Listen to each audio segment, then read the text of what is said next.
हत्या प्रकरणाने बीड जिल्हा गेल्या 20 दिवसापासून धुमसत आहे आणि या हत्ये प्रकरणामध्ये जी कार वापरण्यात आली होती त्या कारच्या जवळ आहे, मी दाखवायचा प्रयत्न करतोय। हीच ती गाडी आहे ज्या गाडीमधून संतोष देशमुख यांचं अपहरण करण्यात आलं होतं आणि अपहरण केल्यानंतर याच गाडीमधून घेऊन जाऊन त्यांना अत्यंत क्रूर पद्धतीने टॉर्चर करण्यात आलं होतं आणि टॉर्चर केल्यानंतर त्यांना रस्त्याच्या बाजूला टाकून ही गाडी आरोपी घेऊन फरार झाले होते। त्यानंतर वाशीमध्ये ही गाडी सोडून आरोपी निघून गेले। मात्र याच गाडीमध्ये पोलिसांनी ज्यावेळेस ही गाडी ताब्यात घेतली त्यावेळेस या गाडीमध्ये 2 मोबाईल्स आढळून आलेले होते आणि ते मोबाईल हे आरोपींचे होते। त्या मोबाईलमध्ये आता सीआयडीला एक तपासामध्ये नवं सत्य समोर आलेलं आहे आणि त्यामध्ये संतोष देशमुख यांना टॉर्चर करून मारत असतानाचा जो व्हिडिओ आहे तो सीआयडीच्या हाती लागलेला आहे। एका आरोपीच्या मोबाईलमध्ये तो व्हिडिओ शूट केलेला होता आणि 3 जणांना तो व्हिडिओ देखील पाठवण्यात आलेला होता। त्यामुळे या प्रकरणामधला जो काही आता ठोस पुरावा आहे तो आता पोलीस प्रशासनाला मिळालेला आहे। विशेष म्हणजे आपण जर बघितलं तर याच गाडीमधून संतोष देशमुख यांचं अपहरण करण्यात आलेलं होतं। त्यांना बळजबरीने याच गाडीमध्ये बसून घेऊन गेलेले होते आणि त्यानंतर त्यांना टॉर्चर करून मारहाण केली होती। मारहाण करणारे जे आरोपी आहेत या प्रकरणात जो गुन्हा दाखल झालेला आहे त्या 6 आरोपी विरोधात गुन्हा दाखल झालेला आहे। हत्येचा जो कट रचला होता त्यामध्ये विष्णू चाटे यांचा एक म्हणजे 7 गुन्हे एकूण संतोष देशमुख यांच्या प्रकरणामध्ये 7 आरोपींच्या विरोधात हा गुन्हा दाखल करण्यात आलेला आहे। मात्र या गाडीमध्ये जे मोबाईल सापडून आले ते जे 2 मोबाईल होते ते 2 मोबाईल अत्यंत महत्त्वाची भूमिका या तपासामध्ये बजावणार आहेत।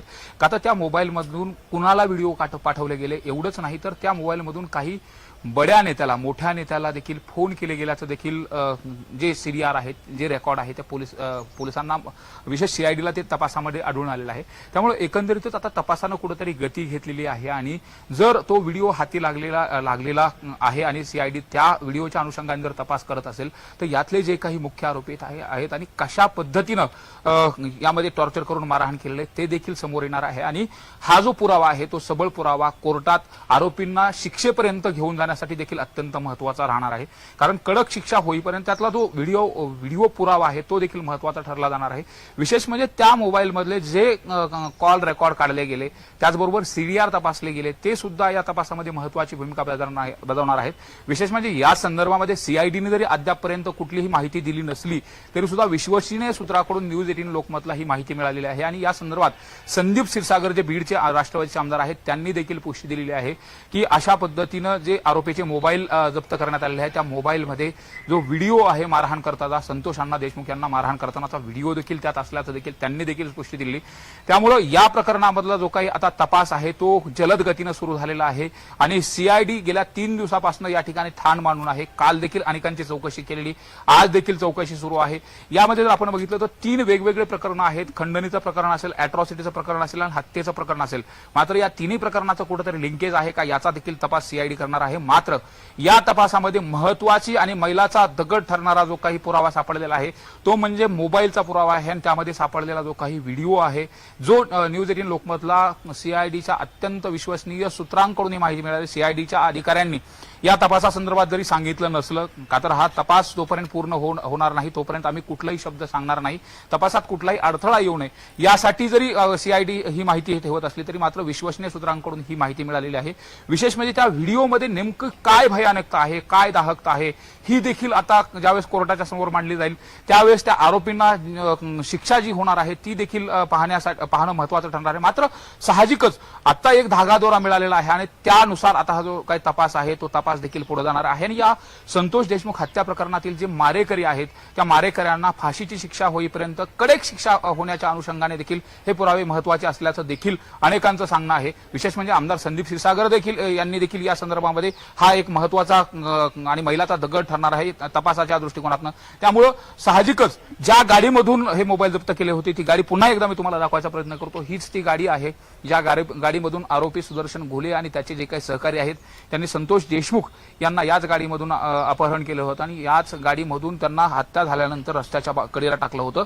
ही गाडी पोलिसांनी त्याच दिवशी रात्री वाशीमध्ये जप्त केलेली होती। त्यानंतर मात्र संतोष देशमुख यांच्या हत्ये प्रकरणातील मुख्य जो आरोपी आहे सुदर्शन सुदर्शन घुले अद्यापपर्यंतही अटक झालेला नाही. त्याला अटक करावी यासाठी कालचा देखील मोठा मोर्चा झालेला होता. जो मास्टर माइंड आहे त्याला देखील अटक करावी यासाठी देखील कालचा मोर्चा झालेला होता. मात्र या मोबाईल मधलं जे काही रेकॉर्ड आहे, जो काही व्हिडिओ आहे, यामधून नेमके फोन कुणाला गेले, कोण नेता होता, या जे काही प्रश्नाचे उत्तर आहेत, या प्रश्नाची उत्तरं घेण्यासाठी सीआयडीचा तपास पूर्ण होईपर्यंत तरी थांबावं लागत असलं तरी मात्र सीआयडीला आता महत्वाचा धागादार सापडल्या कारणानं आता यातून तपासाला वेग येईल आणि या संतोष देशमुख हत्या प्रकरणाचा जो खरा उलगडा आहे तो देखील होणार असल्याचं पाहायला मिळत आहे. संतोष देशमुख हत्या प्रकरणाने बीड जिल्हा गेल्या 20 दिवसापासून धुमसत आहे आणि या हत्ये प्रकरणामध्ये जी कार वापरण्यात आली होती त्या कारच्या जवळ आहे, मी दाखवायचा प्रयत्न करतोय. हीच ती गाडी आहे ज्या गाडीमधून संतोष देशमुख यांचं अपहरण करण्यात आलं होतं आणि अपहरण केल्यानंतर याच गाडीमधून घेऊन जाऊन त्यांना अत्यंत क्रूर पद्धतीने टॉर्चर करण्यात आलं होतं आणि टॉर्चर केल्यानंतर त्यांना रस्त्याच्या बाजूला टाकून ही गाडी आरोपी घेऊन फरार झाले होते. त्यानंतर वाशीमध्ये ही गाडी सोडून आरोपी निघून गेले. मात्र याच गाडीमध्ये पोलिसांनी ज्यावेळेस ही गाडी ताब्यात घेतली त्यावेळेस या गाडीमध्ये 2 मोबाईल्स आढळून आलेले होते आणि ते मोबाईल हे आरोपींचे होते.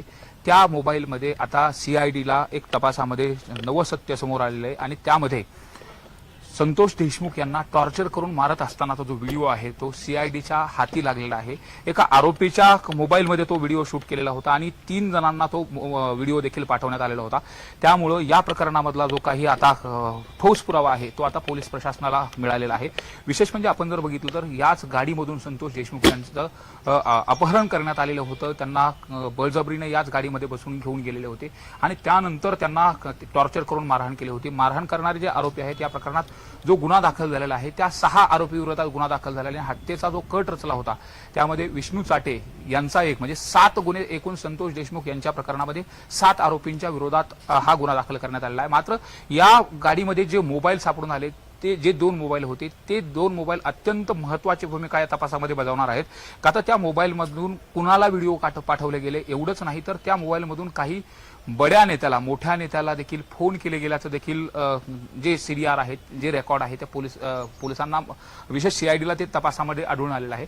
त्यामुळे एकंदरीतच आता तपासानं कुठेतरी गती घेतलेली आहे आणि जर तो व्हिडिओ हाती लागलेला आहे आणि सीआयडी त्या व्हिडिओच्या अनुषंगाने जर तपास करत असेल तर यातले जे काही मुख्य आरोपी आहेत आणि कशा पद्धतीनं यामध्ये टॉर्चर करून मारहाण केलेलं आहे ते देखील समोर येणार आहे आणि हा जो पुरावा आहे तो सबळ पुरावा कोर्टात आरोपींना शिक्षेपर्यंत घेऊन जाण्यासाठी देखील अत्यंत महत्वाचा राहणार आहे. कारण कडक शिक्षा होईपर्यंत त्यातला जो व्हिडिओ पुरावा आहे तो देखील महत्वाचा ठरला जाणार आहे. विशेष म्हणजे त्या मोबाईल मधले जे कॉल रेकॉर्ड काढले गेले त्याचबरोबर सीडीआर तपासले गेले ते सुद्धा या तपासामध्ये महत्वाची भूमिका बजावणार आहेत. विशेष म्हणजे या संदर्भामध्ये सीआयडीने जरी अद्यापपर्यंत कुठलीही माहिती दिली नसली तरी सुद्धा विश्वसनीय सूत्राकडून न्यूज 18 लोकमतला ही माहिती मिळालेली आहे आणि या संदर्भात संदीप क्षीरसागर जे बीडचे राष्ट्रवादीचे आमदार आहेत त्यांनी देखील पुष्टी दिलेली आहे की अशा पद्धतीनं जे आरोपीचे मोबाईल जप्त करण्यात आलेले आहे त्या मोबाईलमध्ये जो व्हिडिओ आहे मारहाण करताना संतोष अण्णा देशमुख यांना मारहाण करतानाचा व्हिडिओ देखील त्यात असल्याचं देखील त्यांनी देखील पुष्टी दिली. त्यामुळे या प्रकरणामधला जो काही आता तपास आहे तो जलद गतीनं सुरू झालेला आहे आणि सीआयडी गेल्या 3 दिवसापासून या ठिकाणी ठाण मांडून आहे. काल देखील अनेकांची चौकशी केलेली, आज देखील चौकशी सुरू आहे.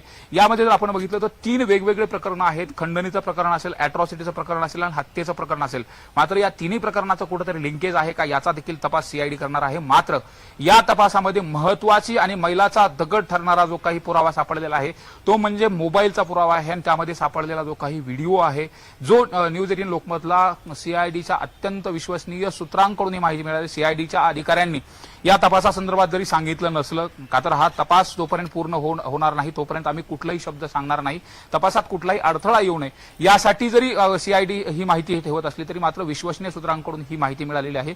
विशेष म्हणजे त्या व्हिडिओमध्ये नेमकं काय भयानकता आहे, काय दाहकता आहे ही देखील आता ज्यावेळेस कोर्टाच्या समोर मांडली जाईल त्यावेळेस त्या आरोपींना शिक्षा जी होणार आहे ती देखील पाहणं महत्वाचं ठरणार आहे. मात्र साहजिकच आता एक धागादोरा मिळालेला आहे आणि त्यानुसार आता हा जो काही तपास आहे तो तपास देखील पुढे जाणार आहे आणि या संतोष देशमुख हत्या प्रकरणातील जे मारेकरी आहेत त्या मारेकऱ्यांना फाशीची शिक्षा होईपर्यंत कडक शिक्षा होण्याच्या अनुषंगाने देखील हे पुरावे महत्वाचे असल्याचं देखील अनेकांचं सांगणं आहे. विशेष म्हणजे आमदार संदीप क्षीरसागर देखील यांनी देखील या संदर्भामध्ये हा एक महत्वाचा आणि मैलाचा दगड ठरणार आहे तपासाच्या दृष्टिकोनातून. त्यामुळे साहजिकच ज्या गाडीमधून हे मोबाईल जप्त केले होते ती गाडी पुन्हा एकदा मी तुम्हाला दाखवायचा प्रयत्न करतो. हीच ती गाडी आहे ज्या गाडीमधून आरोपी सुदर्शन घुले आणि त्याचे जे काही सहकारी आहेत त्यांनी संतोष देशमुख देशमुख यांना याच गाडीमधून अपहरण केलं होतं आणि याच गाडीमधून त्यांना हत्या झाल्यानंतर रस्त्याच्या कडेला टाकलं होतं। ही गाडी पोलिसांनी त्याच दिवशी रात्री वाशीमध्ये जप्त केलेली होती। त्यानंतर मात्र संतोष देशमुख यांच्या हत्ये प्रकरणातील मुख्य जो आरोपी आहे सुदर्शन घुले अद्यापपर्यंतही अटक झालेला नाही। त्याला अटक करावी यासाठी कालचा देखील मोठा मोर्चा झालेला होता। जो मास्टरमाइंड आहे त्याला देखील अटक करावी यासाठी देखील कालचा मोर्चा झालेला होता। मात्र या मोबाईल मधलं जे काही रेकॉर्ड आहे, जो काही व्हिडिओ आहे, यामधून नेमके फोन कुणाला गेले, कोण नेता होता, या जे काही प्रश्नाचे उत्तर आहेत, या प्रश्नाची उत्तरं घेण्यासाठी सीआयडीचा तपास पूर्ण होईपर्यंत तरी थांबावं लागत असलं तरी मात्र सीआयडीला आता महत्वाचा धागादार सापडल्या कारणानं आता यातून तपासाला वेग येईल आणि या संतोष देशमुख हत्या प्रकरणाचा जो खरा उलगडा आहे तो देखील होणार असल्याचं पाहायला मिळत आहे। संतोष